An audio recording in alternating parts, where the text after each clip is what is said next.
So if you missed it, there was a giant earthquake off the coast of Russia. I believe it 8.8 magnitude. I believe it's the sixth strongest earthquake recorded in human history. Wow. Went off the coast of Russia, and then last night I started getting alerts. Hey, there's a tsunami heading towards Hawaii. I started watching videos of people posting of the tsunami sirens that were going off in Hawaii, people rushing to higher ground. I saw those Krasenstein twinks were actually in Japan, and they were fleeing from the rising water. It's crazy when you watch the water get sucked out. You can see how powerful the water is getting pulled out, and eventually that water's got to come somewhere. It comes back in.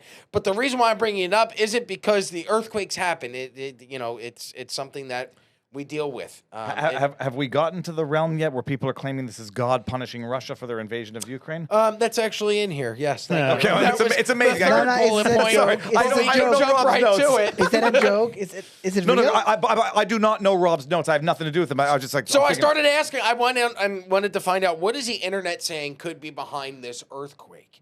Is this just a natural earthquake that happens in the middle of the Russian Sea? I've never heard of earthquakes happening in the Russian Sea, but I have to be honest, my knowledge of the Russian Sea, very minimal. Zero. In fact, I've never read anything about Russia's sea until today. However, it was interesting that with everything going on and the continuing evolution of people's ideas when it comes to certain life circumstances and the actual things that may cause those circumstances, conspiracy theories, if you will. I started digging in. What's the internet saying? The internet saying it was made by HARP. It was a HARP-induced seismic warfare.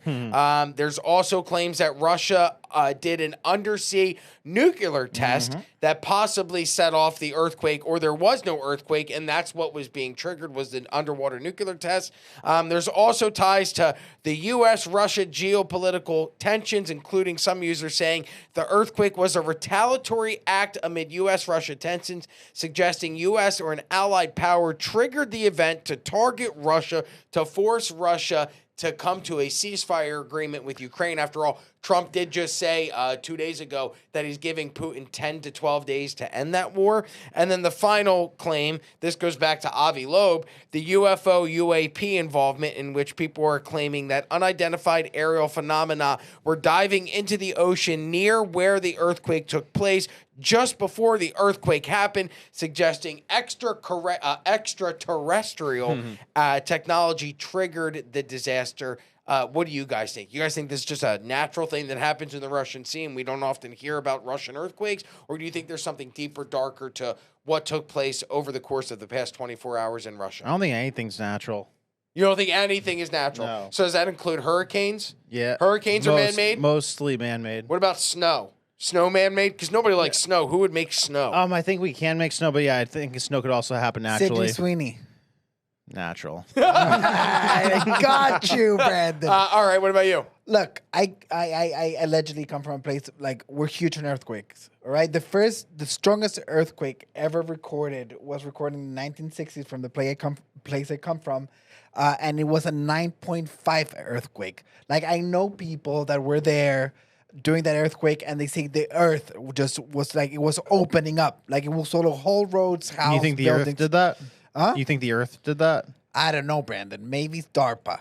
But it literally split the town. You Or can the look at the tunnels. pictures, split the town in half.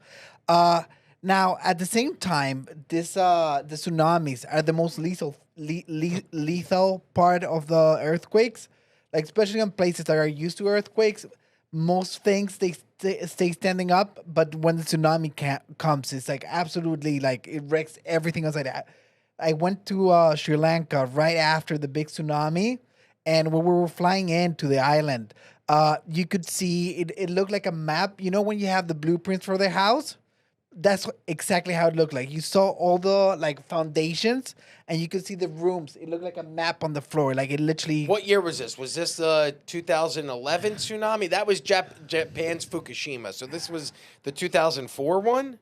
No, the biggest earthquake was in 1960s in Valdivia. No, but where you were flying over. I was flying in Sri Lanka probably around 2008. 8, Yeah, 9. that was the Indonesian tsunami that killed Yeah. 200,000 people Yeah. died in that, which is Yeah. crazy because you watch the video. I think they made a movie out of it as well. The footage was the first time I'd ever discovered RT as a news outlet because they had the most insane footage of the tsunami washing down the streets of those flat villages. It was wild. It was wild. It was like a few months after, so they did most of the cleanup, but you could see the houses where they were standing. Absolutely incredible. But I believe these things happen. They're natural. We have like Asian tablets talking about like these big disasters. Like I don't think it's that deep. Mother Nature's a motherfucker. And when you watch the videos of the 2004 tsunami, I think was the year, Yep. when you're watching people just get swept away, there's video of people standing on the beaches going, oh, that's weird, the water's going out. And then next thing you know, it comes rushing in, and those poor people didn't stand a chance. So it's crazy to see this go off. It's what's really interesting is watching the advent of social media through these tragedies. I remember the 2011 Fukushima earthquake that ended up ruining the Fukushima nuclear facility. Remember, it was leaking nuclear waste into the sea. Yep. I remember watching that on X. At that point, it was Twitter, and it was a few videos, right? Yesterday, my entire timeline was Flooded. videos. You couldn't even get to anything else because people were. And what was really great about what Elon has done now with X is that, and I fell victim to it. I shared a video of the 2 whales that were stranded. I thought that had happened yesterday. That had happened 5 years prior. It didn't get community noted between when I saw it and posted it, and after I posted it, it got community noted. But what was great was being able to scroll through and reading the community notes and having, okay, that's from 2011. That is one's from so 2004. weird. I was thinking about the same thing yesterday. Yeah, it's the fog of war. I mean, I didn't get any of this. I think I had fallen asleep already. But no, it is a legit concern whether or not it was an underwater atomic bomb test. It would have to be a massive, massive nuclear bomb to trigger an 8.8 on the Richter scale. And it's always been my fear, like, detonate an atomic bomb under the Atlantic, and Florida gets washed over from coast to coast. But it's natural. It happens. And the only interesting thing is whether or not Oprah did, in fact, not open the road on her property to allow people to get to higher ground. I'm reluctant to jump on that until there's like hard confirmation. Again, back to conflicting reports. I read yesterday that there were reports that she had opened. I also saw video of people saying that it was closed. So it's back and forth. But that's the great part about Twitter is that we'll eventually get to the actual answer because it will get fact checked and community noted. So if you like this clip, click right here. And if you want to see more like it, click right here. Stay angry, Patriots.